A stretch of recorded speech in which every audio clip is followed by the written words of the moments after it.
Welcome to my YouTube channel Mike Tech Zone. In today's class, we will discuss about viscosity. What is a viscosity? Fluid mechanics में ये आपका third lecture है, ठीक है। इसमें हम देखेंगे कि विस्कोसिटी क्या होती है, इससे रिलेटेड जितने भी पॉइंट्स हैं और न्यूटन्स लॉ ऑफ विस्कोसिटी क्या होता है, वो कैसे वर्क करता है, उसकी न्यूमेरिकल प्रॉब्लम्स कैसे सॉल्व करते हैं, इन सभी के बारे में अपन स्टडी करेंगे। ओके, तो चलिए स्टार्ट करते हैं। विस्कोसिटी क्या होता है डिफाइन कर लेते हैं। What is a viscosity? Resistance to flow of a liquid due to relative motion between adjacent fluid layers. ये क्या है? Resistance to flow of a liquid. जब लिक्विड फ्लो होता है या फ्लूइड फ्लो होता है तो उनके रेजिस्टेंस जो क्रिएट होता है उनके फ्लो होने में, तो उसे हम क्या कहते हैं? Due to the relative motion between the adjacent fluid layers. आपको पता है कि जब भी फ्लूइड फ्लो होता है तो लेयर बाई लेयर फ्लो होता है, ठीक है। लेयर बाई लेयर फ्लो होने की वजह से जो उसकी लेयर्स की वेलोसिटी होती है अलग अलग होती है। फॉर एग्जांपल, मैंने इसके पहले भी आपको डिस्कस किया था, जो नो स्लिप कंडीशन होती है उसके हिसाब से मान लीजिए आपका क्या है, कोई भी सॉलिड बाउंड्री है, ठीक है। इसके ऊपर आपका फ्लूइड फ्लो हो रहा है, ओके, कोई भी फ्लूइड फ्लो हो रहा है, बट जो फ्लूइड की ये फर्स्ट लेयर होगी जो इस सॉलिड बाउंड्री के कांटेक्ट में आएगी, यदि ये सॉलिड बाउंड्री क्या है, फिक्स है, तो इसकी जो लेयर आएगी तो ये चिपक जाएगी इस सॉलिड बाउंड्री के साथ और इसकी जो भी वेलोसिटी हो जाएगी जीरो हो जाएगी। क्यों? क्योंकि नो स्लिप कंडीशन में इसके जो स्टेट ऑफ मोशन है जो भी सॉलिड बाउंड्री का, वही जो फ्लूइड की फर्स्ट लेयर है उसका भी क्या हो जाएगा, स्टेट ऑफ मोशन क्या हो जाएगा, जीरो हो जाएगा। इस प्रकार जैसे जैसे आप ऊपर जाएंगे तो इनकी लेयर वाइज क्या होगी, विस्कोसिटी क्या, वेलोसिटी क्या होगी, बढ़ती जाएगी। ओके, तो जो लेयर्स है, मान लीजिए एक फ्लूइड की एक लेयर है, दूसरी लेयर है, तो जब ये फ्लो करती है तो इसकी वेलोसिटी कुछ और है, इसकी कुछ और है। तो ये मान ली इसकी वेलोसिटी थोड़ी ज़्यादा है तो ये आगे निकलेगी और ये थोड़ी पीछे रह जाएगी। तो इन दोनों में क्या होगा, रिलेटिव मोशन होगा। रिलेटिव मोशन होने की वजह से एक फ्रिक्शन जनरेट होगा, उसी फ्रिक्शनल रेजिस्टेंस को हम क्या कहते हैं, विस्कोसिटी कहा जाता है। जैसे सॉलिड्स में अपन ने देखते हैं कि जब सॉलिड्स में क्या होता है, रिलेटिव मोशन होता है। मान लीजिए एक सॉलिड है, दूसरा सॉलिड है, इन दोनों में यदि क्या हो रहा है, रिलेटिव मोशन हो रहा है, ठीक है। क्या हो रहा है, रिलेटिव मोशन हो रहा है, मतलब एक सॉलिड दूसरे सॉलिड के ऊपर क्या हो रहा है, स्लाइड कर रहा है, तो इन दोनों के बीच में क्या होगा, एक फ्रिक्शन जनरेट होगा, ठीक है। क्या जनरेट होता है, एक रेजिस्टिंग फोर्स जनरेट होता है, जिसे हम क्या कहते हैं, फ्रिक्शन कहते हैं। बट फ्लूइड के केस में क्या है, जो आपकी लेयर्स के बीच में जो भी रेजिस्टेंस प्रोड्यूस होता है, ठीक है, due to the relative motion of the adjacent layer. Adjacent का मतलब है कि एक लेयर है, इसके जस्ट ऊपर वाली लेयर, ऐसा नहीं कि एक लेयर हो गई, दूसरी है, तीसरी, तो फर्स्ट और थर्ड लेयर के बीच में जो रिलेटिव मोशन, उससे हमें ज़्यादा लेना देना नहीं है। सिर्फ हमें मतलब है कि जो ए लेयर्स है और जो सेकंड लेयर इसके जस्ट एडजेसेंट ऊपर है, इन दोनों के बीच में जो भी रिलेटिव मोशन होगा उसकी वजह से जो भी रेजिस्टेंस प्रोड्यूस होगा उसे हम क्या कहते हैं, विस्कोसिटी कहा जाता है, ठीक है। अब विस्कोसिटी जो होने के दो रीजन्स हो सकते हैं, रीजन्स फॉर द विस्कोसिटी बात करते हैं अपन।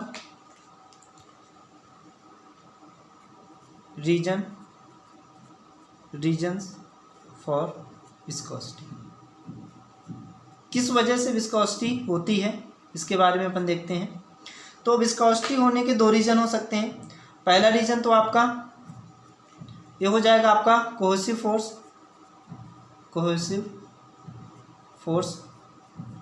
और दूसरा हो जाएगा आपका सेकंड जो रीजन है, that is a inter molecular momentum transfer,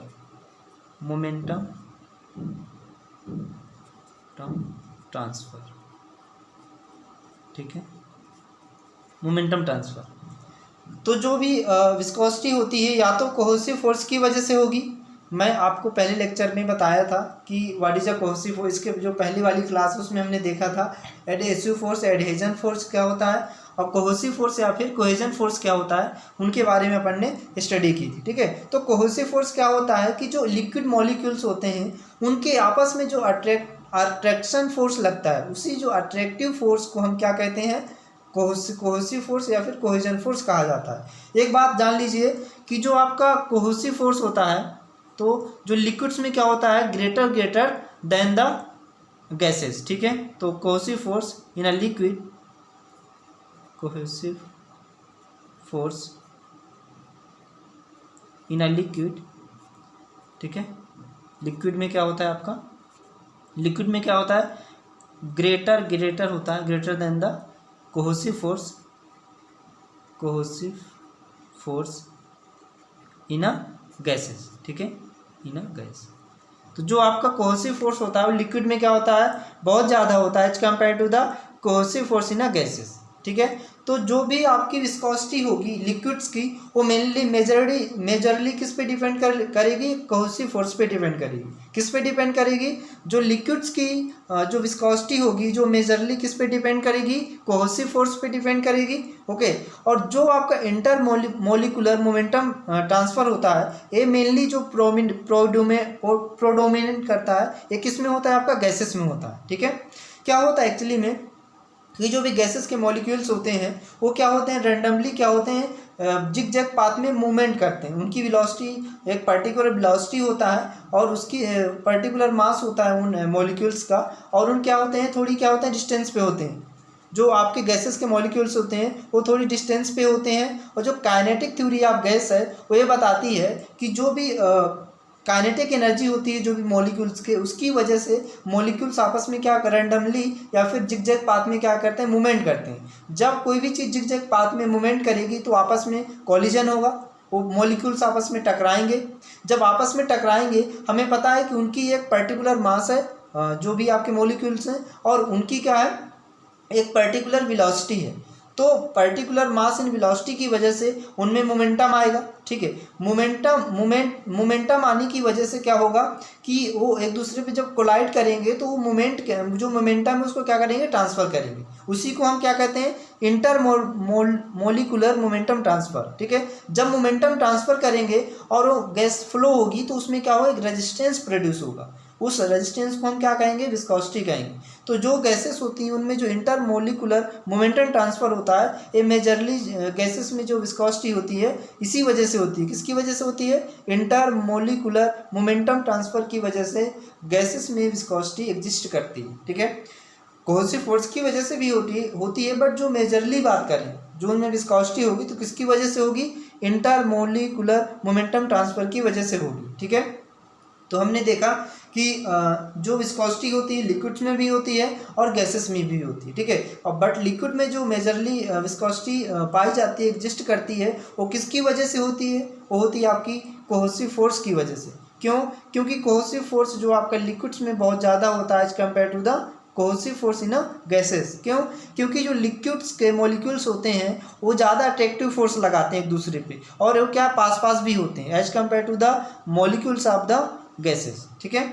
और जो गैसेस में विस्कोसिटी एग्जिस्ट करती है, पाई जाती है या पिक्चर में आती है मेजरली, वो किसकी वजह से होती है, वो इंटर मोलिकुलर मोमेंटम ट्रांसफर की वजह से होती है, ओके। चलिए थोड़ा डिटेल में और विस्कोसिटी को समझते हैं। मान लेते हैं ये आपकी क्या है, फ्लूइड लेयर है, दिस इज अ कोई सॉलिड बाउंड्री है, ओके। अब यहाँ पे फ्लूइड फ्लो हो रहा है, आपका फ्लूइड फ्लो हो रहा है,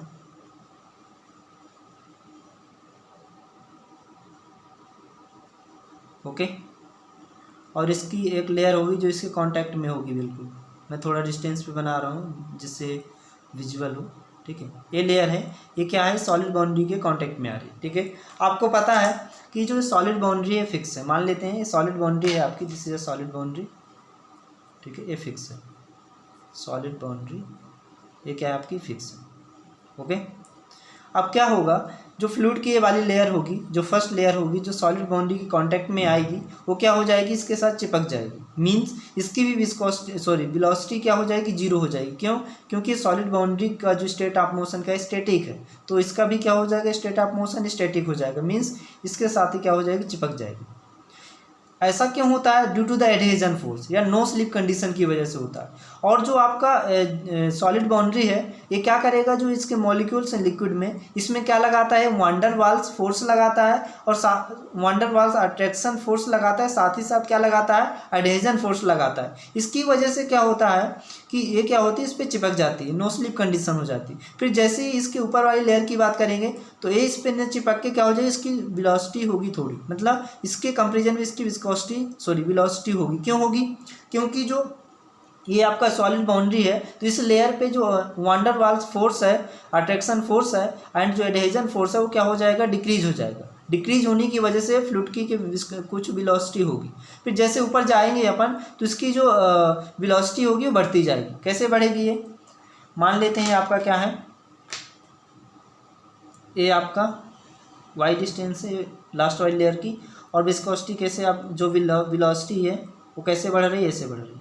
ठीक है, ये क्या है आपका, यहाँ पे जो आपकी वेलोसिटी है फ्लूइड की, तो यहाँ पे इस लेयर की वेलोसिटी क्या है, 0 है। जैसे जैसे आप इसके ऊपर जाएंगे, मतलब ऊपर वाली लेयर में जाएंगे, तो इसकी क्या हो रही है, ये वेलोसिटी बढ़ रही है। यहाँ पे 0 है, ठीक है, मान लेते हैं इसके यहाँ पे u = 0 है। जैसे जैसे ऊपर जाएंगे तो देखिए इसका जो मैग्नीट्यूड है तो बढ़ रहा है विस्कोसिटी। इसको क्या कहते हैं अपन, इसको कहा जाता है वेलोसिटी प्रोफाइल। क्या कहते हैं, वेलोसिटी प्रोफाइल या फिर डिस्ट्रीब्यूशन और वेलोसिटी डिस्ट्रीब्यूशन। ठीक है, डिस्ट्रीब्यूशन। ओके, अब इसमें क्या हो, यहाँ पे जो वेलोसिटी है 0 है, फिर जैसे जैसे ऊपर जाते हैं तो इसकी वेलोसिटी क्या हो रही है, बढ़ जाती है। तो अपन 2 लेयर ले लेते हैं। मान लीजिए एक लेयर आपकी ये है और दूसरी लेयर ये है। ओके, यहाँ पे अपन ने 2 लेयर ले लिया, और जो नीचे वाली लेयर की जो यहाँ से यहाँ तक की डिस्टेंस है मान लेते हैं कितनी है, y है। क्या मान लेते हैं, जो आपकी सॉलिड बाउंड्री है वहाँ से लेके जो आपकी लेयर ए है, मान लेते हैं लेयर ए है, ये लेयर बी है। ठीक है, तो लेयर ए की जो डिस्टेंस है from the solid boundary y है, और जो आपकी लेयर बी है उसकी जो सॉलिड बाउंड्री से डिस्टेंस है वो मान लेते हैं कितनी है, y + dy। कितनी है, y + dy है। तो इन दोनों के बीच की डिस्टेंस कितनी हो जाएगी, ये हो जाएगी आपकी dy। ठीक है, थिकनेस ऑफ द जो दोनों लेयर्स के बीच की जो डिस्टेंस होगी dy हो जाएगी। ओके, इसको अपन अलग से ड्रॉ कर लेते हैं, थोड़ा यहाँ पे ड्रॉ कर लेते हैं। ठीक है, थोड़ी जिससे आपको विजुअल हो जाए। ये मान लेते हैं आपकी लेयर ए है नीचे वाली, ये लेयर बी है। ठीक है, इसकी डिस्टेंस कितनी है, यहाँ से सॉलिड बाउंड्री से लेके लेयर ए की डिस्टेंस dy है। ठीक है, और इसकी कितनी है, इसकी डिस्टेंस है आपकी ये डिस्टेंस आपकी y है यहाँ से यहाँ तक के लेके, और यहाँ से जो आपकी सॉलिड बाउंड्री है और बी लेयर है उसकी डिस्टेंस कितनी, y + dy।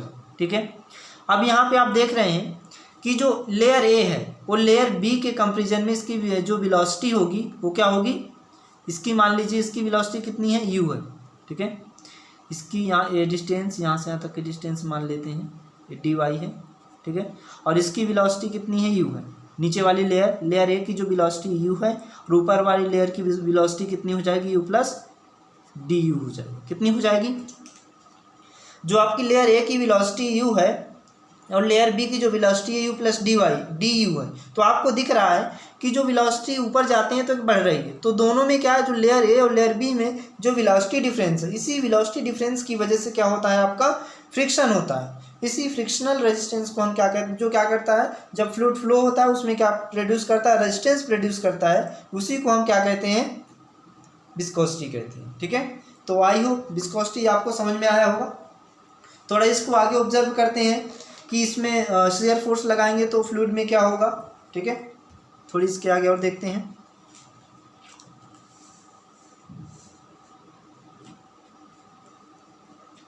ठीक है, मान लेते हैं ये आपका कोई ये सॉलिड बाउंड्री है। ठीक है, इसके ऊपर फ्लूइड फ्लो हो रहा है, कोई भी फ्लूइड इस सॉलिड बाउंड्री के ऊपर क्या हो रहा है, फ्लो हो रहा है।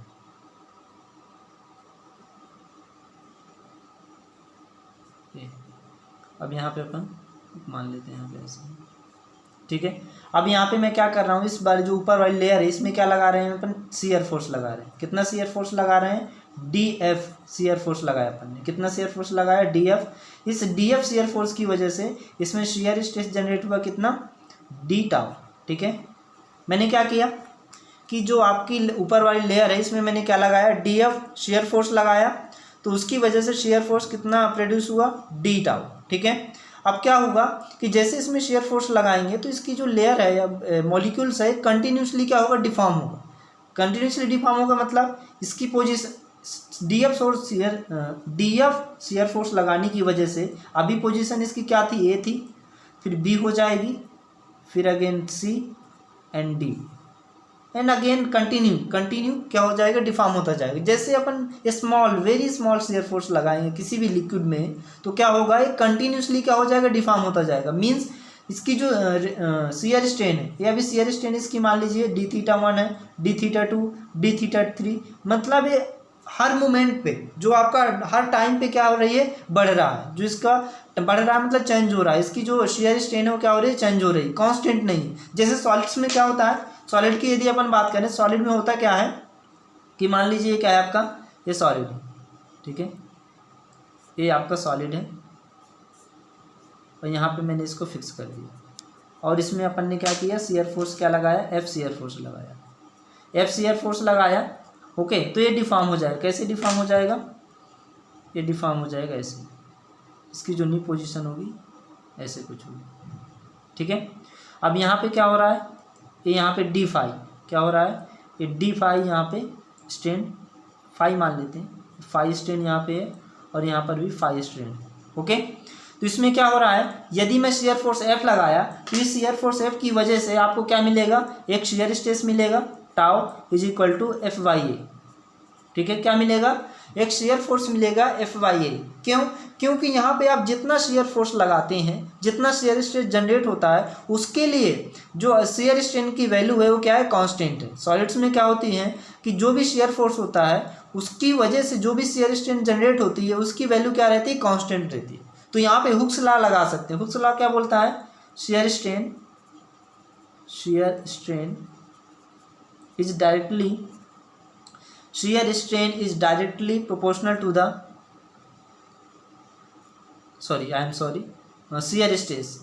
shear stress is directly proportional to the shear strain, ठीक है, shear strain। यहाँ पे जो शेयर स्ट्रेस टाउ है वो डायरेक्टली प्रोपोर्शनल किसके है, शेयर स्ट्रेन के है। क्यों, क्योंकि यहाँ पे हमें पता है कि जो शेयर स्ट्रेन बढ़ेगी वो according to the shear stress बढ़ेगी। जितना शेयर स्ट्रेस होगा उसके प्रोपोर्शनल में क्या बढ़ेगी, आपकी शेयर स्ट्रेन बढ़ेगी, ठीक है। क्यों, क्योंकि यहाँ पे शेयर स्ट्रेन आपकी कांस्टेंट है, शेयर स्ट्रेन इज कांस्टेंट, ठीक है। इस वजह से क्या हो जाएगा, आपका हुक्स लॉ यहाँ पे वैलिड होगा, ठीक है। सॉलिड्स में क्या होता है, हुक्स लॉ होता है, जो क्या होता है कि रेट ऑफ जो शेयर स्ट्रेस होता है वो डायरेक्टली प्रोपोर्शनल किसके होता है, शेयर स्ट्रेन के होता है। क्यों, क्योंकि यहाँ पे जो शेयर स्ट्रेन है वो शेयर स्ट्रेस के प्रोपोर्शनली बढ़ती है। एक पर्टिकुलर शेयर स्ट्रेस के लिए शेयर स्ट्रेन की वैल्यू उतना ही होगी, उसके प्रोपोर्शनल होगी, ठीक है। क्यों, क्योंकि यहाँ पे शेयर स्ट्रेन कांस्टेंट होती है at a particular shear stress के लिए। बट जो आपका लिक्विड्स है, लिक्विड्स में ऐसा नहीं होता। लिक्विड्स में आपने डी एफ क्या लगाया, फोर्स लगाया, इसकी वजह से आपका क्या हुआ, D tau shear stress generate हुआ। अब क्या हो रहा है यहाँ पे फाई 1 फाई 2 फाई 3 कंटिन्यूसली क्या हो रहा है, इसकी जो शेयर स्ट्रेन है वो चेंज हो रही है टाइम टू टाइम। यहाँ पे मान लीजिए T1 टाइम में इसकी शेयर स्ट्रेन फाई 1 है और T2 टाइम में इसकी शेयर स्ट्रेन फाई 2 हो जाएगी। इस प्रकार टाइम टू टाइम क्या हो रही है, चेंज हो रही है, ठीक है। तो यहाँ पे अपन हुक्स लॉ नहीं अप्लाई कर सकते। तो इसके लिए एक साइंटिस्ट थे न्यूटन्स, उन्होंने एक लॉ दिया जिसे हम बोलते हैं Newton's law of the viscosity. क्या कहते हैं अपन, Newton's law of the viscosity. तो उसकी बात कर लेते हैं, न्यूटन्स लॉ ऑफ विस्कोसिटी, ठीक है।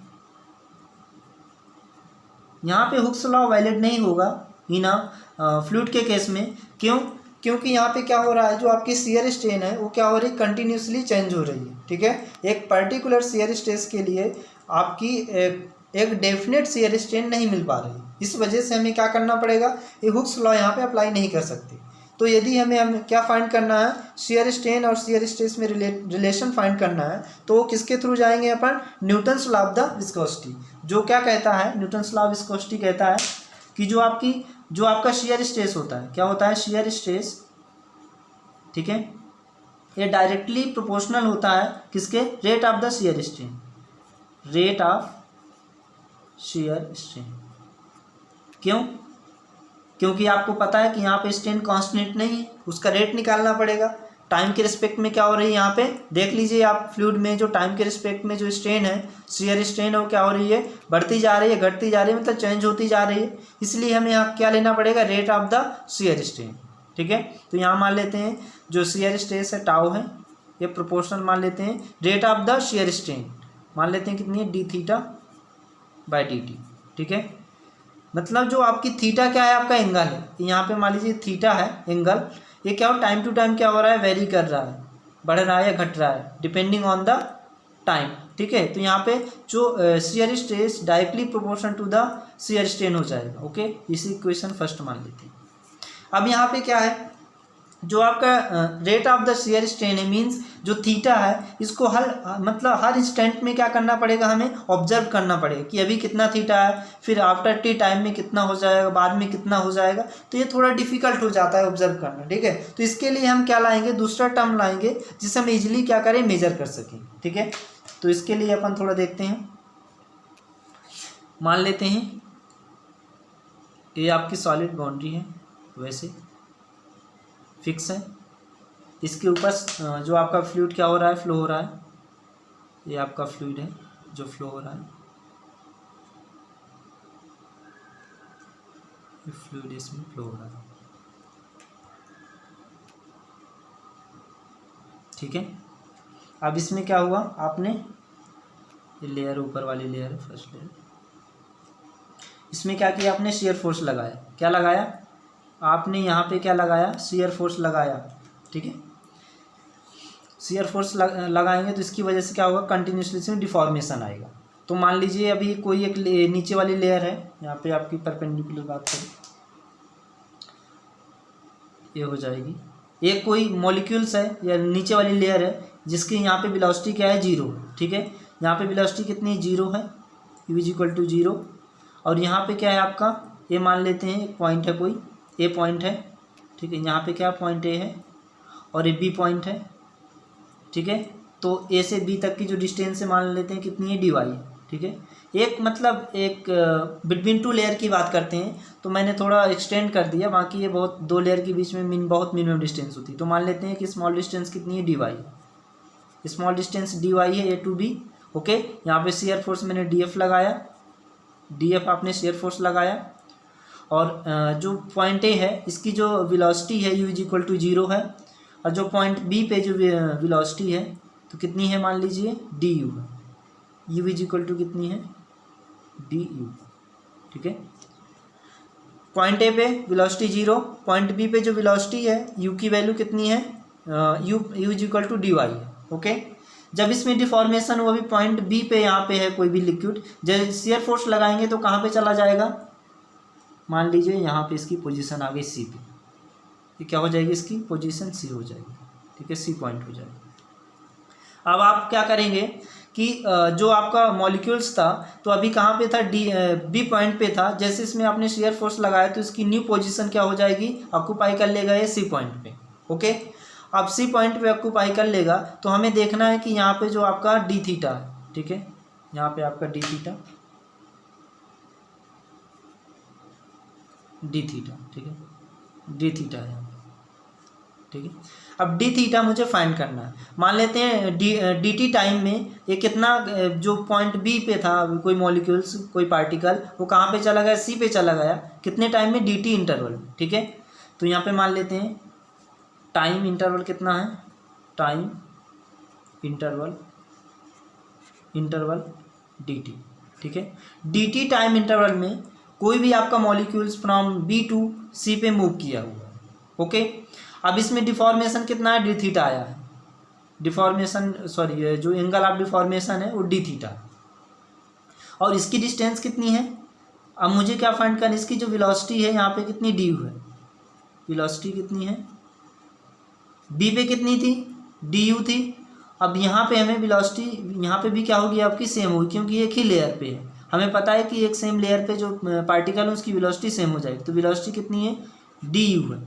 अब जो पॉइंट बी टू सी की डिस्टेंस हो जाएगी तो क्या हो जाएगी, डिस्टेंस बी सी की बात करें, डिस्टेंस बी सी वो क्या हो जाएगी आपकी, हमें पता है डिस्टेंस इज इक्वल टू क्या होता है, वेलोसिटी, वेलोसिटी कितनी, डी यू है, इंटू टाइम इंटरवल कितना है dt है, ठीक है। तो जो यहाँ से यहाँ तक की जो आपकी डिस्टेंस है फ्रॉम B टू C,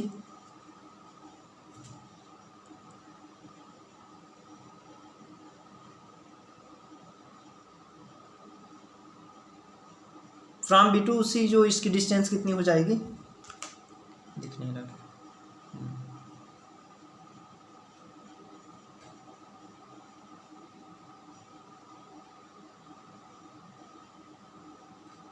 हाँ, जो point B to C distance कितनी निकल आई है आपकी, यहाँ से BC की वैल्यू कितनी आ जाएगी, DU इंटू dt, मतलब ए डिस्टेंस आपकी, ये वाली डिस्टेंस आपकी, ठीक है।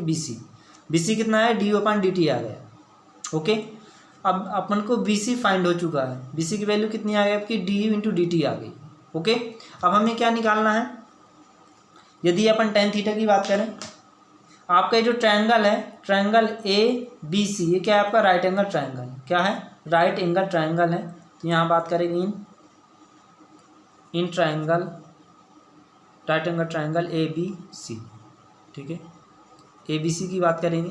तो यहाँ पे tan theta is equal to मान लेते हैं कितना हो जाएगा, tan एंगल कितना यहाँ पे d थीटा है, tan d theta is equal to हो जाएगा,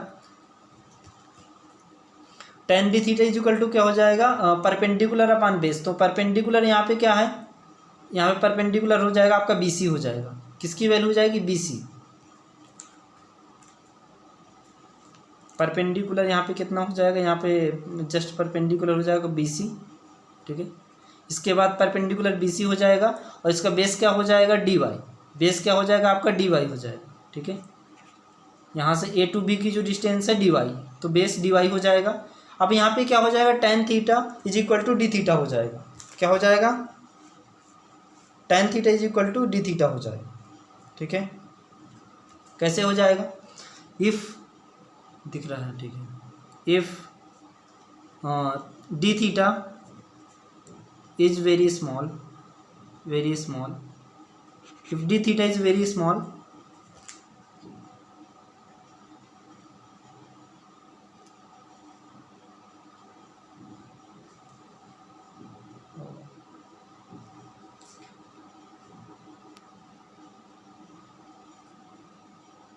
डिस्टर्बेंस, ठीक। तो यहाँ पे क्या हो जाएगा, tan d theta is equal to BC upon dy, if d theta is very small, यदि आपका d थीटा क्या है, स्मॉल है, तो यहाँ पे क्या हो जाएगा, tan d theta is equal to हो जाएगा d थीटा, ठीक है। इसमें देखते हैं अपन, इसमें वैल्यू पुट करेंगे, तो यहाँ से क्या हो जाएगा आपका d theta is equal to कितना हो जाएगा, और BC की वैल्यू कितनी है, BC अभी अपन ने फाइंड किया, कितना निकला BC, DU इंटू dt, तो BC हो जाएगा DU इंटू dt, ओके। और dy की वैल्यू कितनी है, dy रहने दो, तो डिवाइड बाय dy, ओके। अब इसको आगे सॉल्व करेंगे, यहाँ से सॉल्व करते हैं।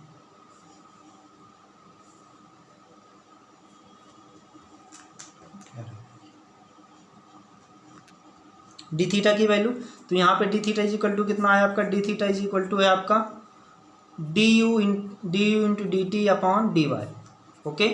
अब यहाँ पे डी टी को नीचे ले आइए, तो d theta upon D t is equal to हो जाएगा आपका यहाँ पे d you upon D y, okay. अब इक्वेशन क्या करते हैं, अब यहाँ पे d theta upon D t is equal to कितना आएगा, d y upon d you upon D y. आपको पता है डी यू क्या है आपका, d u is the change in velocity, d u क्या है आपका, change in velocity, okay, change in velocity है। और डी वाई क्या है आपका, perpendicular distance, perpendicular distance of a point from solid boundary, of a point from solid boundary, ठीक है, सॉलिड बाउंड्री। और ये पूरा d you upon D y क्या कहलाता है आपका, ये कहलाता है वेलोसिटी ग्रेडियंट। ये डी यू जो आपका चेंज इन वेलोसिटी है with respect to the space, या जो आपकी डिस्टेंस है परपेंडिकुलर डिस्टेंस, इसके रिस्पेक्ट में जो वेलोसिटी में चेंज आता है उसे हम क्या कहते हैं, ये वेलोसिटी ग्रेडियंट कहलाता है। क्या कहलाता है, वेलोसिटी ग्रेडियंट कहलाता है।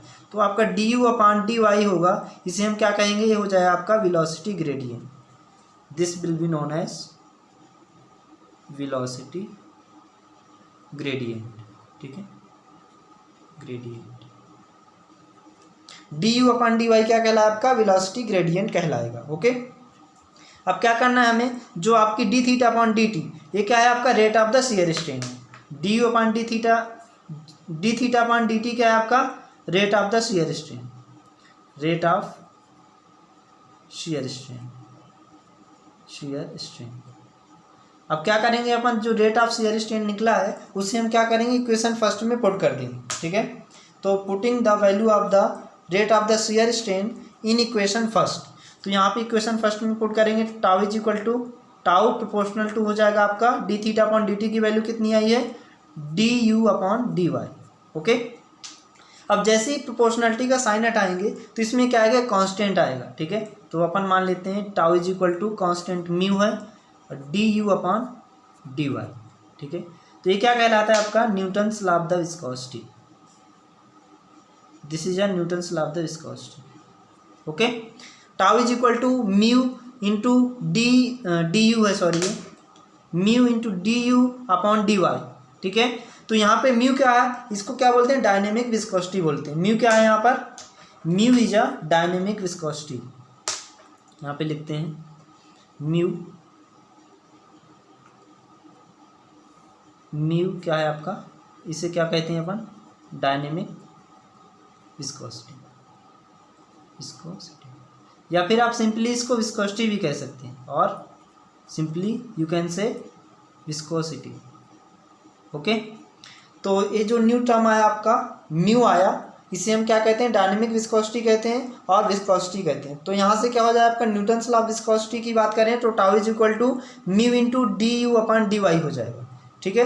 तो this is a Newton's law of the viscosity, और म्यू इज आपका ग्रीक वर्ड है जिसे हम क्या किस नाम से जानते हैं, डायनेमिक विस्कोसिटी या फिर विस्कोसिटी कहते हैं। ओके, अब नेक्स्ट अपन बात करते हैं इसकी यूनिट्स की बात कर लेते हैं, जो आपकी म्यू है।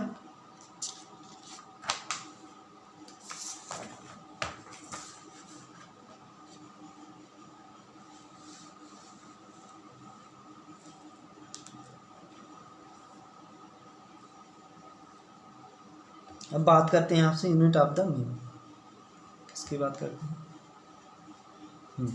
यहाँ पे बात करते हैं अपन यूनिट ऑफ द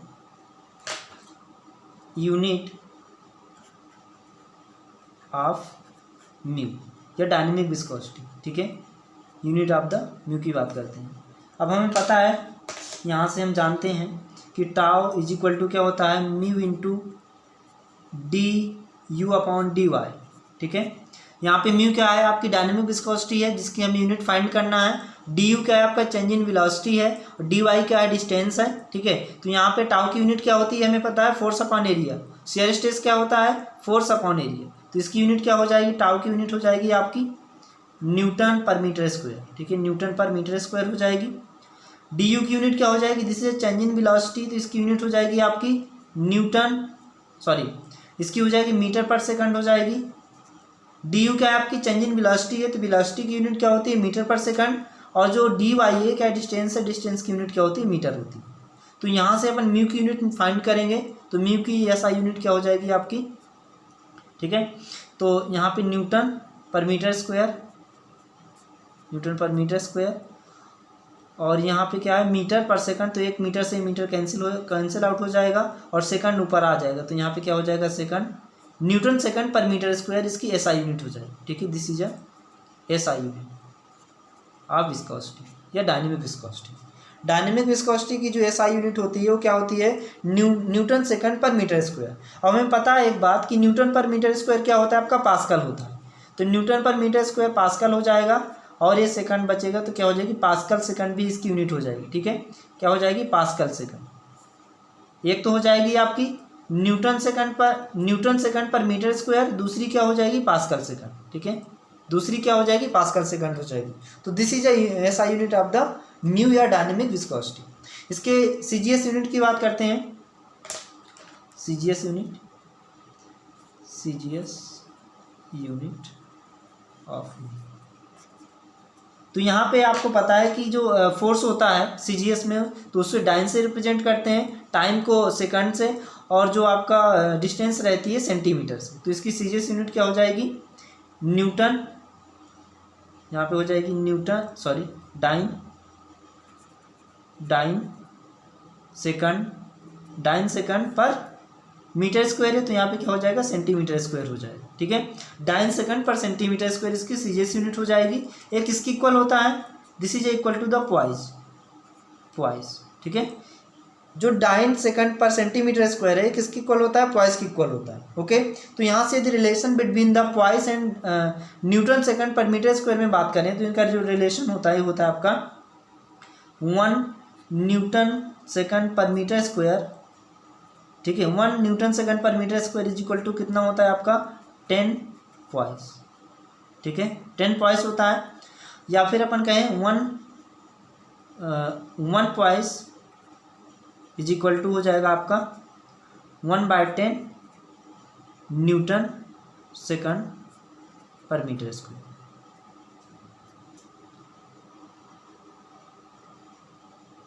ठीक है, या फिर आप ऐसा कह सकते हैं 1 poise is equal to 1/10 pascal second.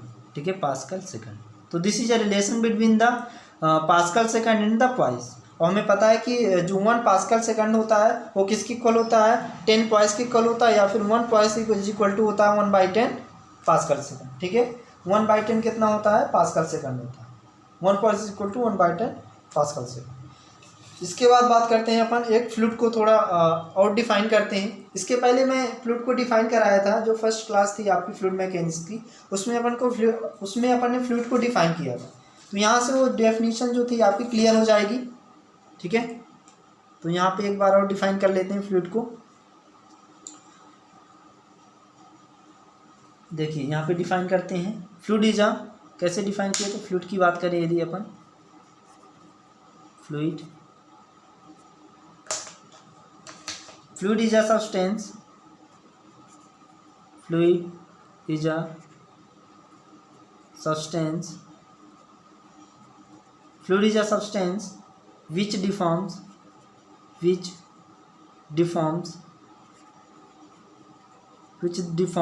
continuously under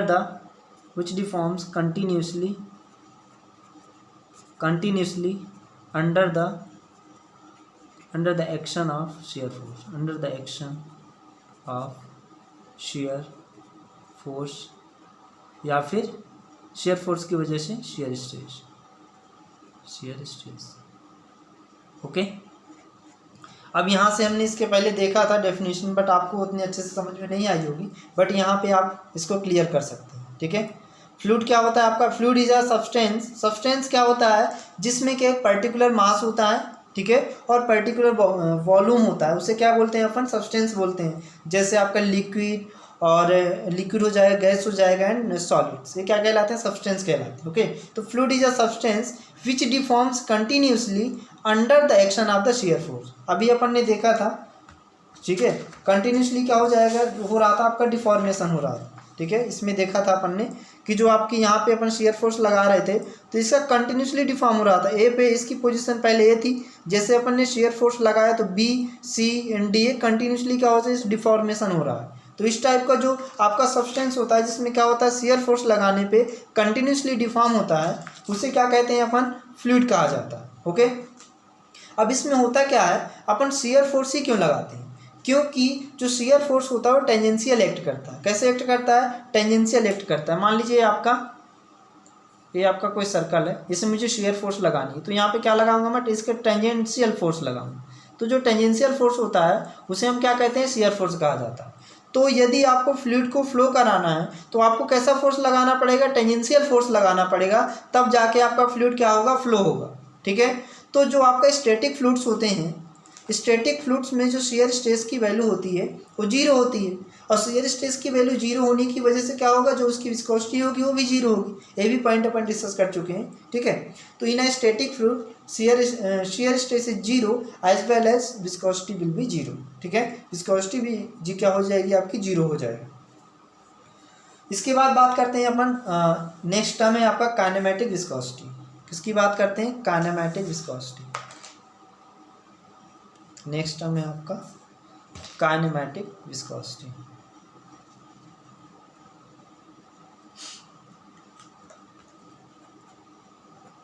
kinematic viscosity.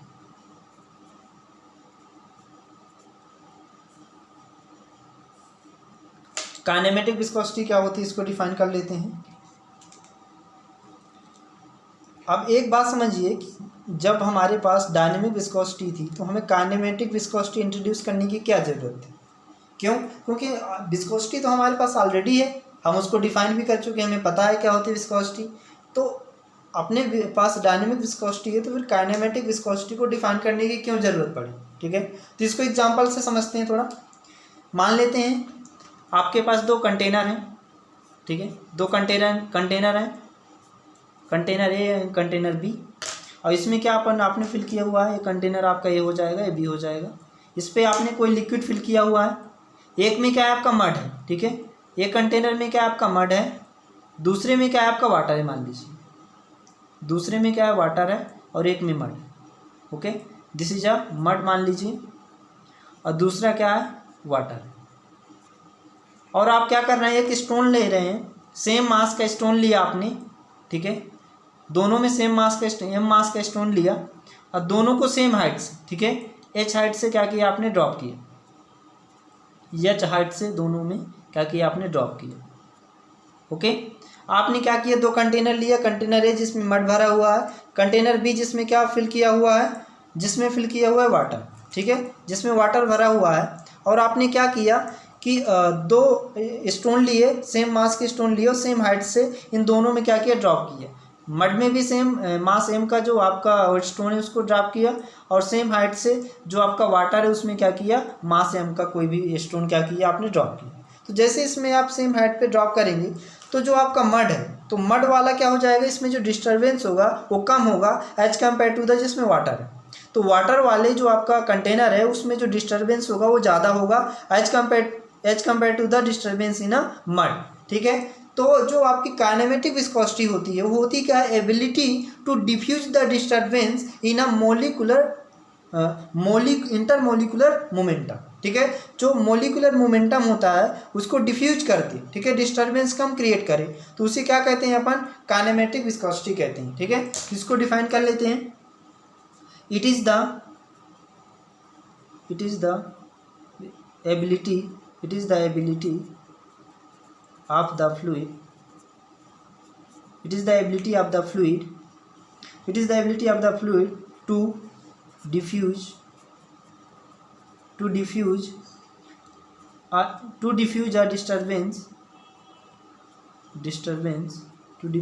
a disturbance in a molecular momentum, ठीक है। मतलब जो आपका वो है डिस्टर्बेंस है वो मोलिकुलर मोमेंटम में क्या करते, डिफ्यूज करते। जो एबिलिटी होती है किसी भी फ्लूइड की, उससे क्या कहते हैं अपन, काइनेमेटिक विस्कोसिटी कहा जाता है। क्या कहा जाता है, काइनेमेटिक विस्कोसिटी कहा जाता है। यदि मैथमेटिकली इसकी बात करें तो इसे किससे रिप्रेजेंट करते हैं, it is represented by new से रिप्रेजेंट करते हैं। इज इक्वल टू होता है आपका dynamic viscosity upon density, dynamic viscosity upon density, ठीक है, डेंसिटी। ओके, अब यहाँ पे क्या है आपका, डायनेमिक विस्कोसिटी म्यू से रिप्रेजेंट करते हैं और जो डेंसिटी रो से रिप्रेजेंट करते हैं। तो न्यू की वैल्यू क्या हो जाएगी, मीन्स काइनेमेटिक विस्कोसिटी जो होगी आपकी, न्यू इज इक्वल टू हो जाएगा म्यू अपान रो, ठीक है। न्यू इज इक्वल टू क्या हो जाएगा, म्यू अपान रो। तो इसकी यूनिट अपन यदि फाइंड करना चाहें तो इसकी यूनिट क्या होती है म्यू की, इसकी यूनिट होती है आपकी Newton second per metre square, और रो की यूनिट क्या होती है आपकी केजी पर मीटर क्यूब, ठीक है। डेंसिटी की यूनिट क्या होती है, केजी पर मीटर क्यूब, ऐसा यूनिट। और जो आपकी म्यू है जिसे हम डायनेमिक विस्कोसिटी कहते हैं, उसकी यूनिट होती है Newton second per metre square, ठीक है। तो इसकी जो न्यू की यूनिट होगी एसआई यूनिट ऑफ न्यू या फिर काइनेमेटिक विस्कोसिटी, इसकी हो जाएगी आपकी क्या हो जाएगी, मीटर स्क्वायर पर सेकंड। क्या हो जाएगी, ये हो जाएगी आपकी मीटर स्क्वायर पर सेकंड, ठीक है। SI unit of the new is हो जाएगी आपकी मीटर स्क्वायर पर सेकंड। जब इसको सॉल्व करेंगे, क्योंकि न्यूटन क्या होता है केजी मीटर पर सेकंड, इसको पूरा सॉल्व करेंगे तो ये आ जाएगा आपका मीटर स्क्वायर पर सेकंड। किसकी यूनिट? एसआई यूनिट हो जाएगी आपकी काइनेमेटिक विस्कोसिटी की। अब सीजीएस यूनिट की बात करें, सीजीएस यूनिट ऑफ न्यू, ठीक है, न्यू सीजीएस यूनिट इसकी क्या हो जाएगी? ये हो जाएगी सेंटीमीटर स्क्वायर पर सेकंड। और ये किसकी इक्वल होता है? That is equal to the Stokes के इक्वल, ठीक है। जो आपकी सीजीएस यूनिट होती है काइनेमेटिक विस्कोसिटी की, वो होती है सेंटीमीटर स्क्वायर डिवाइड बाय पर सेकंड इज इक्वल टू होता है स्टोक्स, ठीक है। किसकी इक्वल होता है? स्टोक्स की इक्वल होता है। अब इसमें रिलेशन की बात करें, एसआई यूनिट और सीजीएस यूनिट की बात, तो 1 स्टोक्स इज इक्वल टू होता है, 1 स्टोक्स इज इक्वल टू होता है आपका 10 to the power minus 4 metre square per second, ठीक है, ये होता है ये रिलेशन। जब क्या होते हैं आप लोग इसके विस्कोसिटी के न्यूमेरिकल सॉल्व करेंगे तो उसमें जब you have need to change the unit, ठीक है, जब आपको यूनिट चेंज करने की जरूरत पड़ेगी उस समय आपको कन्वर्जन करना होगा कि जो आपकी सीजीएस यूनिट है यदि आपको ऐसा यूनिट में कन्वर्ज करना है आपको, तो क्या करना पड़ेगा आपको? 1 स्टोक्स इज इक्वल टू होता है 10 to the power minus 4 metre square per second, ठीक है। जैसे हमने किस में किया था, जो आपकी डायनेमिक विस्कोसिटी थी उसमें जो सीजीएस यूनिट क्या थी? डायनेमिक विस्कोसिटी की प्राइस थी, और जो उसकी एसआई यूनिट थी वो क्या थी? आपकी पास्कल सेकंड थी। दोनों में रिलेशन देखा था। ऐसे इसमें सीजीएस यूनिट में क्या आपकी स्टोक्स है और एसआई यूनिट क्या है इसकी? मीटर स्क्वायर पर सेकंड है। इन दोनों में जो रिलेशन होता है वो क्या होता है? 1 स्टोक्स इज इक्वल टू होता है आपका minus 10 to the power minus 4 metre square per second, ठीक है। This is a relation between the CGS unit of the kinematic viscosity and SI unit of the kinematic viscosity, okay. इसके बाद next देखते हैं आप variation of the viscosity with respect to the temperature.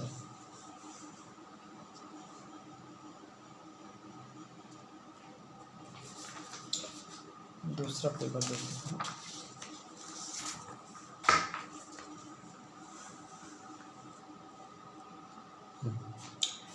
चलिए इसमें next अपन देखते हैं, next जो पॉइंट है that is effect of temperature,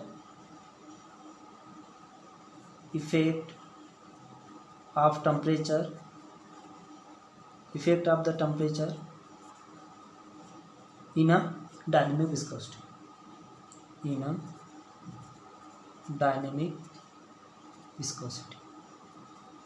temperature का क्या इफेक्ट पड़ता है इन अ डायनेमिक विस्कोसिटी, उसकी बात करेंगे, ठीक है।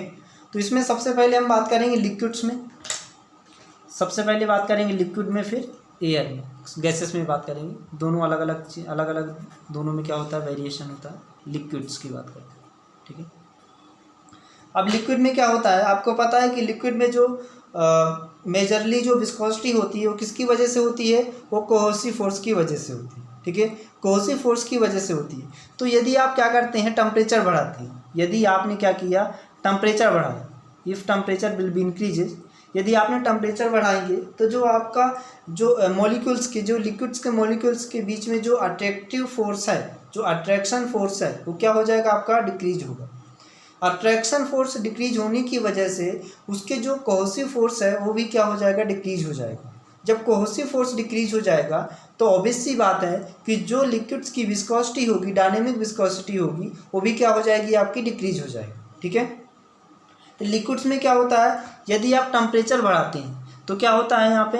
If temperature will be increases then cohesive force, ठीक है, कोहेसिव फोर्स वो क्या होता है? आपका डिक्रीज होता है।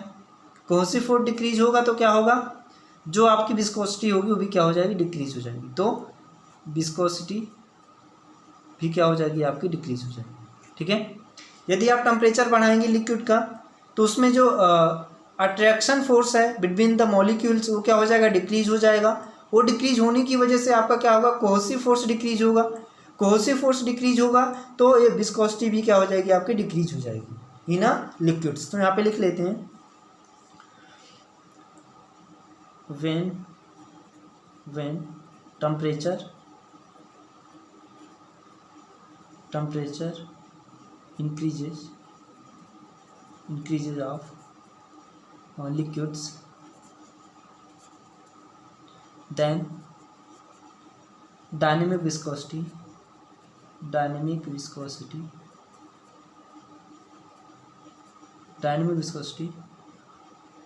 will decrease.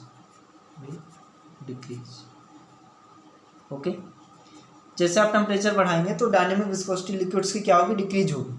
क्यों? अब यहाँ पे कोहेसिव फोर्स, यहाँ पे इंटरमोलिकुलर मोमेंटम ट्रांसफर क्यों नहीं लिया? क्योंकि मैं पहले भी आपको एक्सप्लेन कर चुका हूँ कि जो आपके लिक्विड्स होते हैं उनमें जो विस्कोसिटी होती है वो मेजरली किसकी वजह से होती है? वो होती है आपकी मेजरली आपकी कोहेसिव फोर्स की वजह से होती है. ठीक है, तो यदि कोहेसिव फोर्स में जो भी इसमें चेंजेस होंगे उसके अकॉर्डिंग क्या हो जाएंगे, आपके विस्कोसिटी में भी क्या होंगे, चेंज हो जाएंगे. इसके बाद बात करते हैं अपन गैसेस की. ठीक है, गैसेस की बात करते हैं. अब गैसेस में क्या है, आपका जो आपका मेन रीजन्स होता है, जो मेजरली जो आपकी विस्कोसिटी एग्जिस्ट करती है गैसों में, वो किसकी वजह से होती है? वो होती है आपकी इंटरमोलिकुलर मोमेंटम ट्रांसफ़र की वजह से. ठीक है, तो जैसे ही आप टेम्परेचर बढ़ाएंगे, क्या बढ़ाएंगे, टेम्परेचर बढ़ाएंगे, तो जो गैसेस जो रैंडमली जो आपके मॉलिक्यूल्स हैं गैसेस के जो मूव करते हैं, एक दूसरे पे कोलाइड करते हैं, तो उनकी जो वेलोसिटी होगी वो क्या हो जाएगी, बढ़ जाएगी. क्यों? क्योंकि according to the kinetic theory of the gases, जो आपकी वेलोसिटी होती है वो डायरेक्टली प्रोपोर्शनल होती है किसके, टेम्परेचर के. ठीक है, according to the kinetic theory of the gases, जो आपकी वेलोसिटी होती है वो directly proportional square root of the temperature होती है. तो यहाँ से यदि आप टेम्परेचर बढ़ाएंगे, क्या होगा, यदि आप टेम्परेचर बढ़ाएंगे, ठीक है, टेम्परेचर बढ़ाएंगे तो क्या बढ़ेगी, आपकी वेलोसिटी बढ़ेगी गैसेस की. गैसेस के जो मॉलिक्यूल्स में आपस में जो मूव करते हैं रैंडमली, तो उनकी क्या हो जाएगी, वेलोसिटी बढ़ेगी.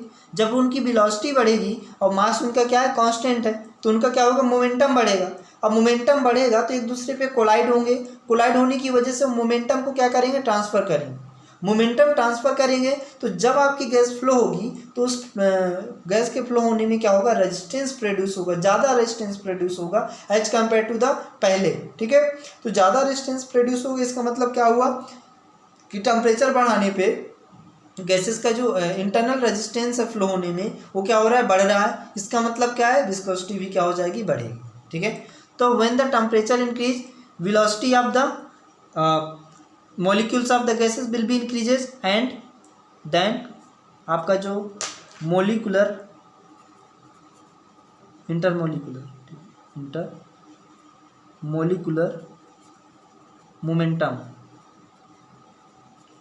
मोमेंटम ट्रांसफ़र, ये भी क्या होगा, आपका इंक्रीज होगा. ट्रांसफ़र ये क्या होगा, इंक्रीज होगा. जब ये इंक्रीज होगा तो जो आपकी विस्कोसिटी भी होगी वो क्या इंक्रीज होगी, जो विस्कोसिटी होगी वो भी क्या हो जाएगी, इंक्रीज हो जाएगी. तो dynamic viscosity will also increase. ठीक है, viscosity will also increase. Liquids में क्या हो रहा था, टेम्परेचर बढ़ाने पे उसकी डायनेमिक विस्कोसिटी क्या हो रही थी, डिक्रीज हो रही थी. बट गैसेस में क्या है, जस्ट अपोजिट है. गैसेस का जो बिहेवियर है विस्कोसिटी चेंज होने का with respect to the temperature, वो क्या है, just opposite to the liquids. तो इसमें क्या होगी, डायनेमिक विस्कोसिटी increases